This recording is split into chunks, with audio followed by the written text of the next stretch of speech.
জাতীয় অর্থনৈতিক পরিষদের নির্বাহী কমিটির সভায় 17টি প্রকল্প উত্থাপন করা হয়েছে, যার মধ্যে 15টি প্রকল্প অনুমোদন পেয়েছে বলে জানিয়েছেন অর্থ ও পরিকল্পনা প্রতিমন্ত্রী জোনায়েদ সাকি। সচিবালয়ে একনেক সভা শেষে সাংবাদিকদের এসব তথ্য জানান তিনি। এর আগে প্রধানমন্ত্রী তারেক রহমানের সভাপতিত্বে 2025-26 অর্থবছরের 10ম একনেক সভা অনুষ্ঠিত হয়। প্রতিমন্ত্রী বলেন, প্রধানমন্ত্রী উন্নয়ন প্রকল্প বাস্তবায়নে ব্যয় সাশ্রয়ী হওয়া এবং জনকল্যাণকে সর্বোচ্চ অগ্রাধিকার দেওয়ার নির্দেশ দিয়েছে। এছাড়া প্রকল্প বাস্তবায়নে দীর্ঘসূত্রিতার কারণ তদন্ত করারও নির্দেশ দিয়েছেন তিনি।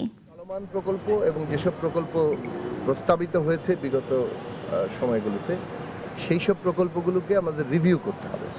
তো আমরা যথাসম্ভব রিভিউ করার চেষ্টা করছি। অনেকগুলো প্রকল্প এমন অবস্থায় চলে এসছে যে সেগুলোর হয়তো প্রয়োজন মেয়াদ বৃদ্ধি অথবা কিছুটা ব্যয় বৃদ্ধি করে সেগুলোকে পাস করা, সেই সব বিষয়গুলো যথাসম্ভব ভাবা হচ্ছে।